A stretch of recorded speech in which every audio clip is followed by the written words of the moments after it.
Welcome back. All right, so we're at that time of the year where the discussion changes and we get the shouldn't the regular season mean more in the National Hockey League? This is a discussion that's been out there for a long time. I can remember Don Cherry back in the I want to say early 90s talking about how it should be 3-2-2.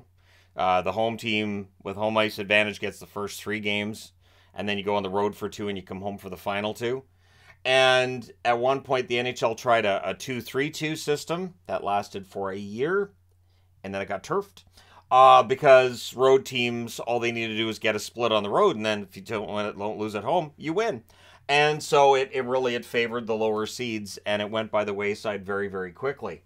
But every year we see this argument of how, that the NHL should make it so that teams that finish with a really good regular season record, and I don't know if gifted's the right word, but I think people want to see them go further in the playoffs. The reality is not all teams are built for the playoffs.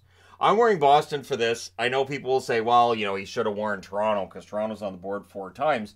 But if you look at the last 40-some years, I would think the team that loses the most with home ice advantage in the first round might be Boston. I'm a Boston fan, so it may feel that way. It's something that I looked at one point. At one point, I was going to do a madness board where I looked at hockey playoffs from 1981 through till now and see which team's more likely to have gotten upsets or to have been upset in the first round or second round. And it became this huge big deal, and it was like I had just magnets everywhere, and finally I was like, I can't do this. So I may find an easier way to do that because there are definitely some franchises that struggle, Boston included, when they're heavy favorites. At least it feels that way. Boston... this year, 65 regular season wins. And what are they going to be remembered for? Blowing a 3-1 series lead against Florida and losing in the first round. And they should be. That's absolutely the way it should be. The funny thing is, in the first round this year, we only saw 2 home teams in game ones that lost in the first round. And that was Boston and Colorado.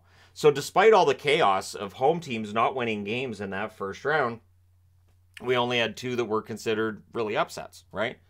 In the second round, Toronto is the only one that was a higher seed that lost in the second round. So it's Florida that victimizes both Boston and Toronto. What's interesting is Florida shows up in 2022 in round 2. Of course, they were a President's Trophy winner, and they lost in round 2 with barely a whimper against Tampa Bay. In round 1 of last year, of course, Toronto and Minnesota were higher seeds that lost. Round 2, it was Florida, Carolina, and Calgary who were higher seeds that lost. Some teams are better off being underdogs than favorites. That's something I was going to look at too. And again, it just became kind of crazy. The one thing is, now I have this set. I have more room. I could definitely, if I had to use multiple boards, I can without any kind of a headache with it. I should revisit that. I think it's a fascinating topic because there are certain teams that I think benefit from being the underdog, and I think Florida's one of them. So in 2021 in the first round, Florida had home ice advantage and lost. Pittsburgh, Washington, Toronto, and Edmonton all had home ice advantage and lost. This is the divisional playoffs. This is where the divisions played only against one another during the regular season as well. So I really feel like in the 2021 playoffs, familiarity took away any kind of home ice advantage. In the second round, Carolina, Boston, Winnipeg, and Colorado all had the higher seeds by my count and all lost. So really, when you look at what's happened in these playoffs, as crazy as it seems, it's who got knocked out. It's that Boston and Colorado got knocked out. That threw off a lot of brackets, mine included. Then in 2020, you have the qualifying round, which is where I think things get really interesting because Pittsburgh lost to Montreal. That was a huge upset. Toronto lost in the qualifying round as well against Columbus, which was considered a huge upset, even though that was only an 8-versus-9 matchup. Edmonton lost against Chicago, which was just a massive upset by Chicago, and Nashville losing to Arizona was a jaw-dropper as well. But then in the first round, only Washington and St. Louis were higher seeds that lost. So as crazy as the qualifying round in 2020 was, and the fact that we were having these playoffs after this long pause, once we got into the round of 16 and beyond, it followed a more traditional path, and it wasn't really a huge surprise that Tampa Bay won, considering how good they were in 2019. But in 2019, of course, they'd been swept in the first round. So the 2019 playoffs basically killed brackets everywhere, mine included. Washington, Nashville, Winnipeg, Calgary, all higher seeds that lost in that first round. That is the only time the NHL has taken the bracket challenge and said, okay, so we're giving people a do-over. Who wants a do-over? Because so many people have been destroyed by that first round. In round 2, the only home team or higher seed that lost was the New York Islanders, by my count. So what you see here is just this is part and parcel of the National Hockey League playoffs. And I think this is part of what makes the NHL playoffs different and special. So the idea that the regular season needs to be more important, well, the regular season, the NHL already does as much as it can, I think, to make the regular season more important. In that there's already the President's Trophy for the winner, the league champion through 82 games, finishing atop the league of 32 teams. I think that's a pretty good accomplishment.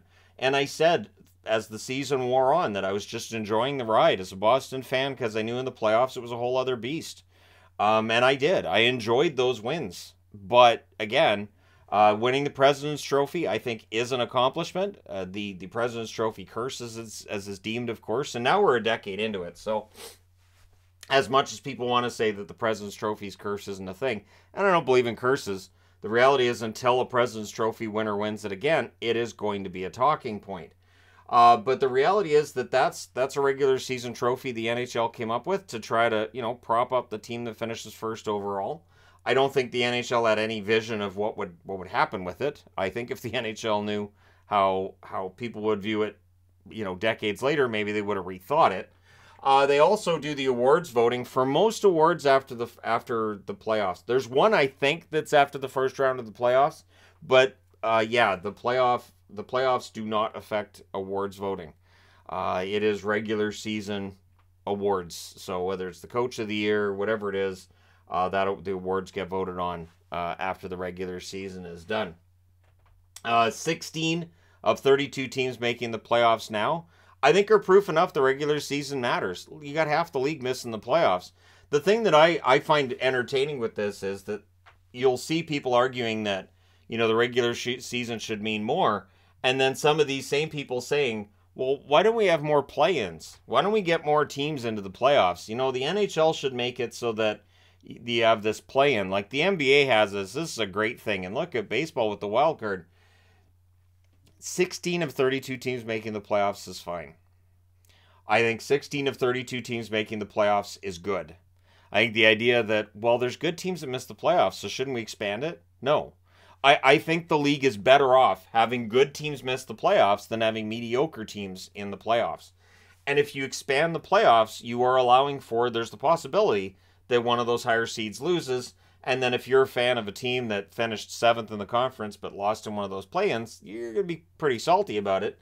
And then you could end up with this in a situation where a team that shouldn't have made the playoffs wins the Stanley Cup. A team that finished, say, 22nd overall in the NHL wins the Stanley Cup. There would definitely be complaining, and rightfully so. I think every team going into the playoffs should view that they have an equal chance of winning it. And I think what Florida's doing right now will add to that. There's the possibility Florida rides this all the way to the Stanley Cup, and I'm here for it. I think that would be great. They haven't been in the final since '96. They have struggled on the ice and off the ice for so long. It'd be nice to see Florida win. And then for Florida Panthers fans, you come out, you sell out that building, everything's fine. All of the relocation and all of the grumbling from, I'm not going to say Canadian fans, because there's fans elsewhere that grumble, but a lot of Canadian fans grumble about Florida and the attendance and all. And so that would definitely help to quiet some of that. And I say some because, as Carolina, there's still they should move back to Hartford crowd. Always playing the hits. But the reality is that the regular season does matter. There's consequence because half of the teams missed the playoffs. Ask the Flames. Ask Daryl Sutter if there's a consequence from the regular season. Ask the coaches, all the coaches that get fired after the regular season's done. Yeah, the regular season matters. But there will always be the it's not fair. The people that just don't like it when their team loses in the playoffs. And there will always be the reason why they lost in the playoffs. Well, they would have won if. Well, in reality, if this had, they didn't actually lose. One of my favorites is they didn't actually lose, if you think of it this way. Sure, you can think of it however you'd like, but they still lost. They didn't get their name on the trophy, they lost. And 31 out of 32 teams don't win the Stanley Cup. Is that fair? Maybe we should have multiple Stanley Cup winners. And if that sounds ridiculous, that's how it feels to me when people talk about expanding the playoffs. It feels very similar. Like, well, is it fair that we only have one Stanley Cup champion? Maybe we should have 3 or 4, because then, you know, you're recognizing other teams that have had really good years.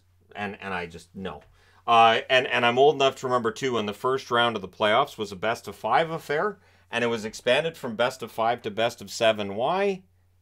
Upsets. They felt there were too many upsets. And they wanted, I know the extra gate was important too, like, oh, it means we get more playoff revenue. Yes, but there was also the feeling that a best 3 out of 5, it's easier to see the upset. And the 2020 playoffs, originally they wanted to be a best 2 out of 3 for the qualifying round, and teams said no, it's got to be best 3 out of 5. It's way too easy to see an upset with best 2 out of 3, and then 4 of the qualifying rounds ended up being upsets anyways. You can bake it in however you'd like to stop underdogs from winning. It's not going to happen. As long as the NHL's been around, underdogs have won. Teams with sub-500 records have won Stanley Cups. I think there's only one example. I'm going to say multiple, because I know the Chicago Blackhawks won the Stanley Cup a year they actually had a below 500 record. But I'll say multiple teams, because I'm sure dating all the way back to 1918, there was likely another one. But this is the league we have. This is the playoff system we have, and I like it. I think it's fine. There's the 1 versus 8 debate. That's still out there. The argument I always see with that is, well, you know, if you have 1 versus 8, you're not going to see the same teams against each other every year. You do, but I'll let people be surprised when that's the case, because definitely 1 versus 8 we still saw numerous occasions where the same teams would be against each other, and they meet again. And here they are again, because there's limited setups, especially when the same teams are making the playoffs year after year. That's usually the case. You're going to have some turnover in the playoffs, but your playoff teams are going to stay very much the same, which means teams that have lost in the first round. Would I be surprised if Boston was a higher seed next year and lost again? No, not really. I just, it's not a surprise to me. And I've never once thought, well, this shows that something needs to change. It's just, that's the way hockey is. If your team is a higher seed and they lose, they need to get better. That's really it. They need to get better. And the players will go out and they'll give you all the platitudes in the world, and they'll say all the right things, and then you find out the next year whether they're better or not. And in the case of the team I'm wearing here, in my lifetime, once they've been the better team and they've won. And I think the 2011 Stanley Cup, in part, was because of the 2010 upset they suffered at the hands of the Flyers, where they were up 3-0 and up 3-0 in Game 7 and lost in 7. And so sometimes that loss can be what fuels the team. That 2020 Stanley Cup for Tampa is directly as a result of that 4-game sweep against Columbus. They were choked. And so they paced themselves in the regular season the year after, and then they won the Stanley Cup in back-to-back seasons.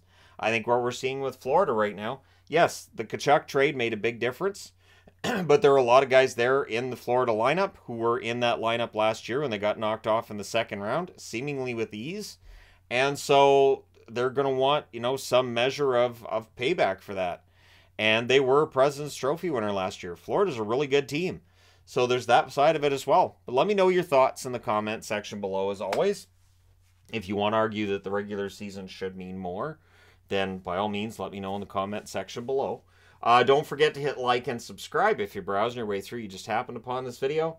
And I do expect this to be a topic of conversation forever around National Hockey League circles, because there will always be fans who feel like when you're the top seed at the end of the year, there should be something more to that. When you're one of the better teams, there should be something to that.